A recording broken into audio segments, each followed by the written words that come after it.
Dos ladrones que no eran indígenas intentaron asaltar la gobernación del resguardo La Laguna, en Cauca, Colombia. Cuando la Guardia Indígena los capturó, fueron condenados a más de 40 años de prisión que deberían cumplir dentro del territorio, aun cuando los ladrones no pertenecieran al resguardo. Desde luego, surgen muchas preguntas.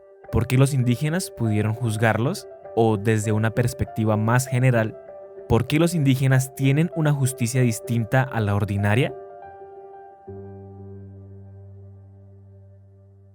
Latinoamérica es mundialmente conocida por ser, en su mayoría, pluralista y multicultural. Estas características permiten que se pueda hablar de un pluralismo jurídico en los distintos países.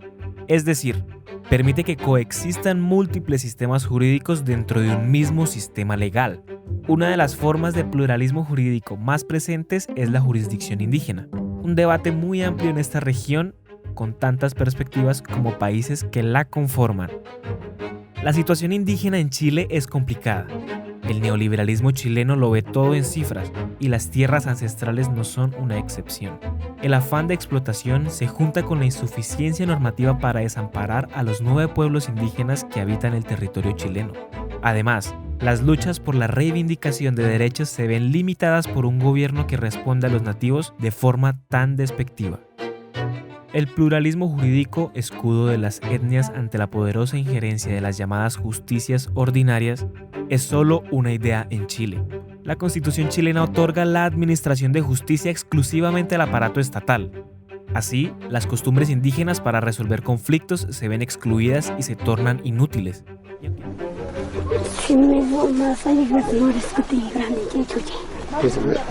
Y aunque el gobierno ha desarrollado proyectos de constituciones nativas, cuando son revisadas por las comunidades, queda en evidencia la falta de atención a las prioridades regionales. Es de esperarse que los indígenas alcen sus voces para ganar reconocimiento, pero hasta las manifestaciones pacíficas se ven fuertemente reprimidas por los policías citadinos. A la vista de los altos tribunales, el asunto indígena está resuelto, pero de seguir así, la pobreza material indígena se reflejará en una nueva pobreza cultural del pueblo chileno. En el caso de Bolivia se trata de un estado plurinacional con avances muy significativos en la materia de jurisdicción indígena. Se reconocen como un territorio en el que conviven y del que hacen parte distintas comunidades. La Constitución del 2009, promulgada por el primer presidente indígena de Bolivia, Evo Morales, se caracteriza por tener entre sus puntos principales el reconocimiento de los grupos indígenas como legítimas comunidades del territorio. Con base en esto, dicha constitución establece los siguientes puntos. En el artículo 30 define pueblo indígena originario, es decir, existían antes de la colonización española, como una colectividad humana que comparte territorio, cultura e identidad. Dice también que tienen derecho a ejercer sus propios sistemas políticos, jurídicos y económicos.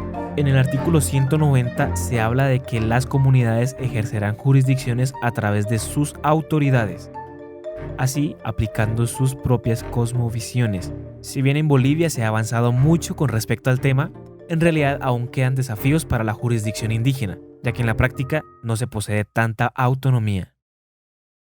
Para México, la lucha por el reconocimiento de las comunidades indígenas como agentes activos de la sociedad, así como de su autonomía, viene desde los tiempos de la conquista española.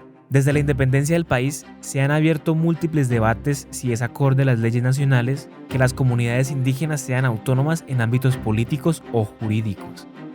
A raíz de estas discusiones surgieron múltiples manifestaciones indígenas que fueron desde la desobediencia civil hasta la resistencia armada para defender sus territorios y exigir su autonomía. Dentro de los grupos que más resaltan de la lucha indígena mexicana es el Ejército Zapatista, cuyo fin era rechazar el sistema político neoliberal mexicano con sus promesas de modernización, que mantienen la desidia a las comunidades indígenas y campesinas. Tras muchos años de debate y manifestaciones indígenas, en el 2001 se dio una reforma al artículo 2 de la Constitución, que reconoce y garantiza el derecho de los pueblos y las comunidades indígenas a la libre determinación. Nada más conveniente que un académico encerrado en la gramática y en los incisos, para construir el armazón de unas instituciones que borraban a los indios y a los negros, a las selvas y a los valles ardientes, a los jaguares y a las anacondas, a los océanos y al mundo exterior.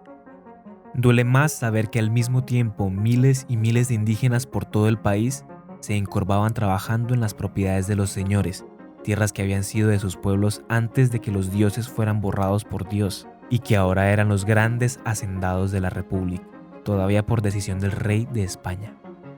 William Ospina.